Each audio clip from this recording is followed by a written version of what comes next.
Hello YouTube, I'm Darkest101 and welcome to another Darkest101 review.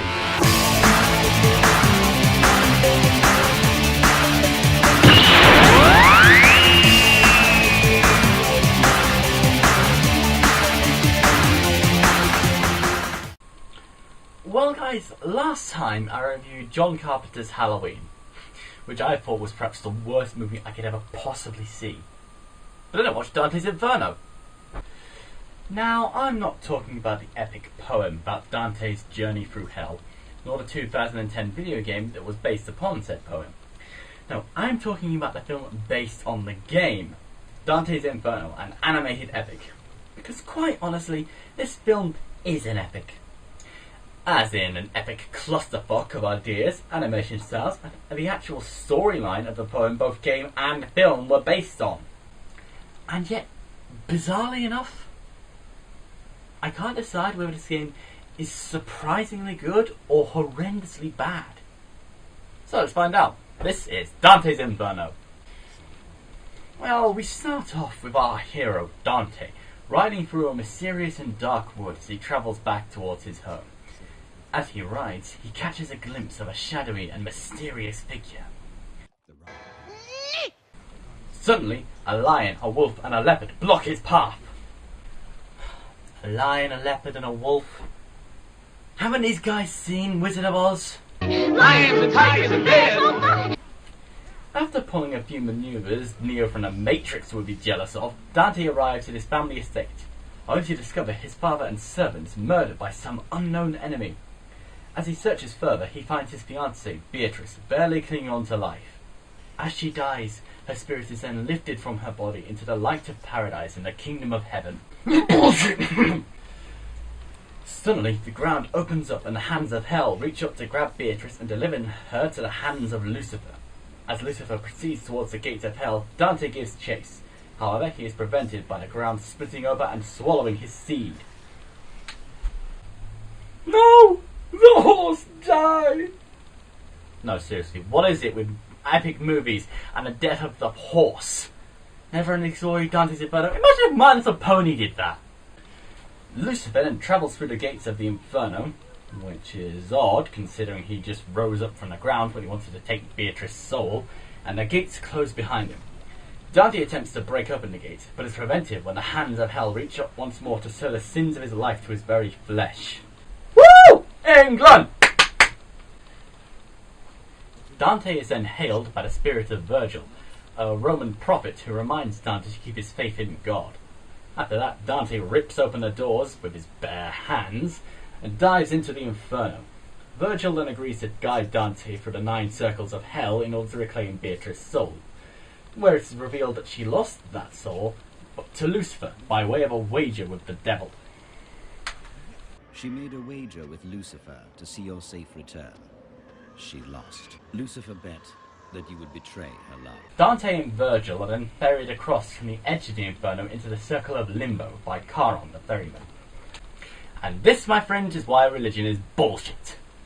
Allow me to explain why. According to the movie, which is clearly meant to be a biblical epic, Charon is the ferryman of the damned. However, Charon's origins are in Greek mythology, where he was the ferryman of the damned. Yeah, religion. Seeming ideas just before Christ. So anyway, Dante is beset by demons as he makes his way to Limbo. During the ensuing fight, he upgrades his sword for one of the demon's sides. After that, Dante stabs Charon in the head and gets off at Limbo. Meanwhile, Lucifer and Beatrice are getting rather cozy.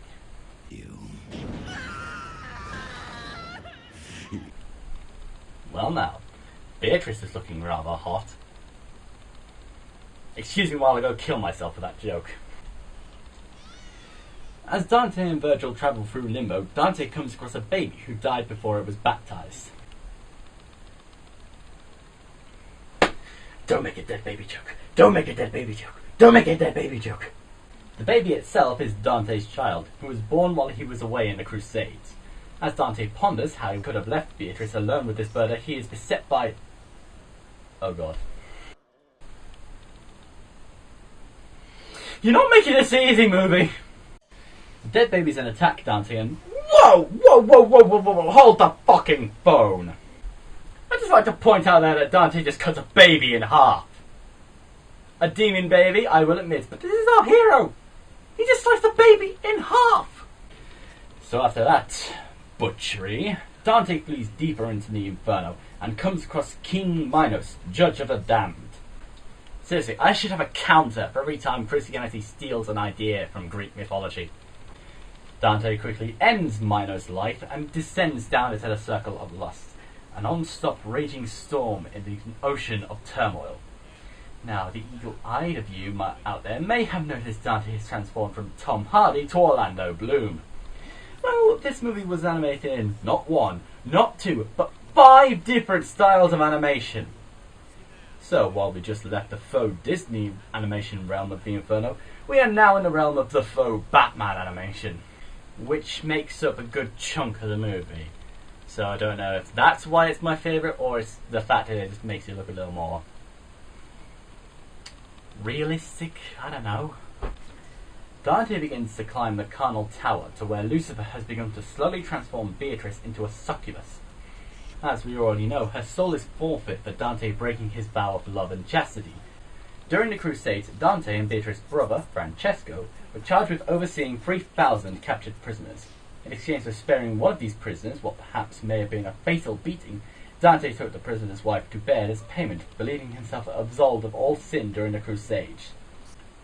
What a tool! Dante and Virgil travel onward to the Circle of Gluttony, where they come across what else? More bullshit. Cerberus, the watchdog of hate. Oh, what the fuck? The fuck is this movie done to Cerberus? Fluffy from Harry Potter was a better representation. Virgil informs Dante that the third circle lies within Cerberus' stomach, and the only way to pass on is to slay the beast from within. Dante allows himself to be swallowed and comes across the damned within. Taking pity on the souls there, he takes his holy cross and absolves them of their sins, before he pierces Cerberus' heart with his scythe, and descending into the circle of greed.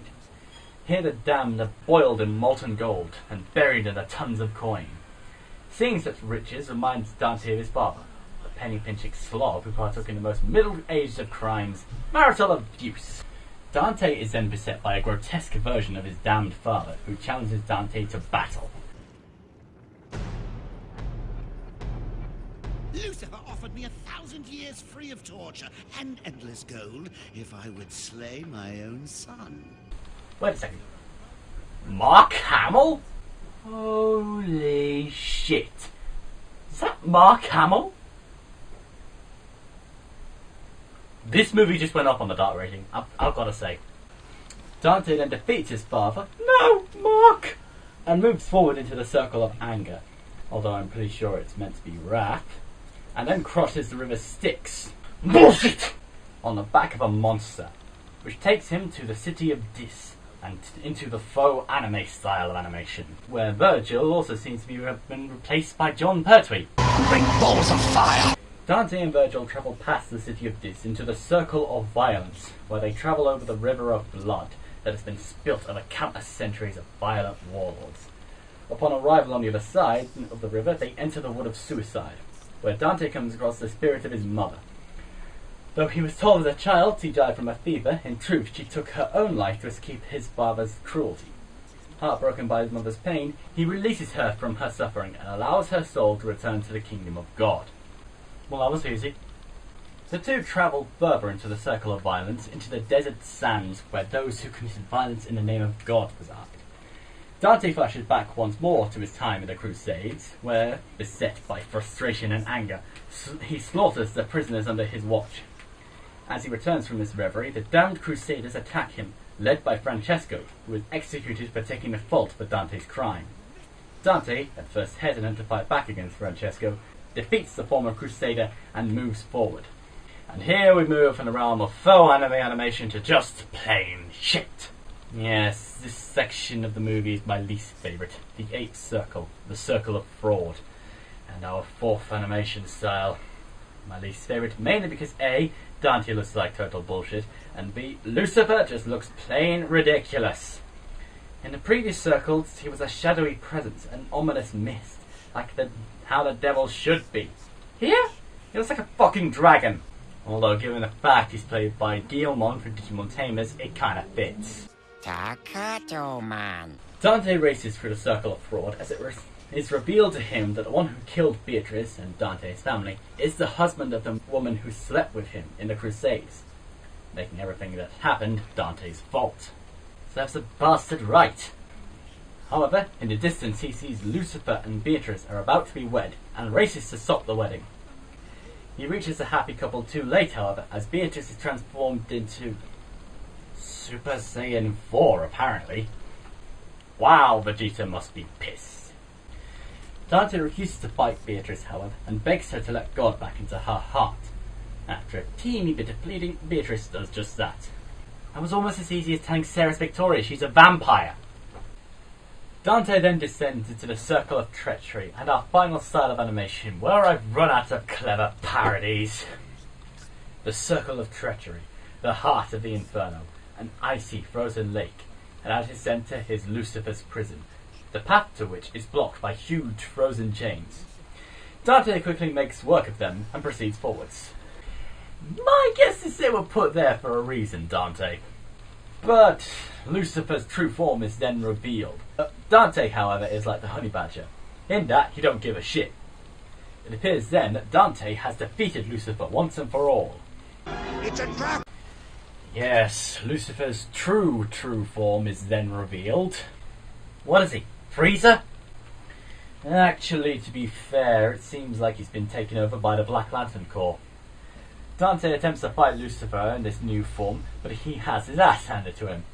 As Lucifer begins his escape into purgatory, Dante prays and offers his own freedom in exchange for the power to keep Lucifer in the Ninth Circle. Hey, what do you know? It worked.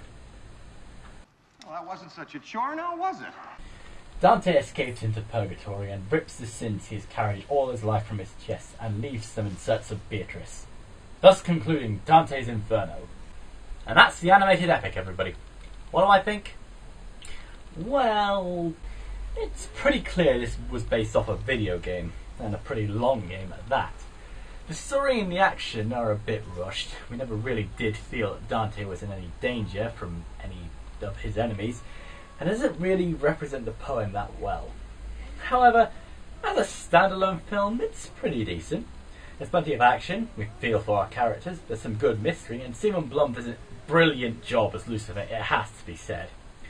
Sure, the changing animation styles gets a bit distracting and it gets its mythos a bit mixed up and all, but yeah, it's a cool film. So it seems I've made up my mind and Dante's Inferno is in no way anywhere near as bad as Halloween. But how good is it? Well, it's time to see how it stacks up. It's come down to the dark rating. What does Dante's Inferno have? Dante's Inferno, the animated epic, receives a dark rating of 55. Are you prepared to be judged in this place? And that's my review, guys. Hope you enjoyed. If you have a suggestion for my next review, please drop in the comment section below or on my Twitter. But as always, I've been Darkest101. You have been watching Darkest101 Reviews. Thanks for watching. Good night, YouTube.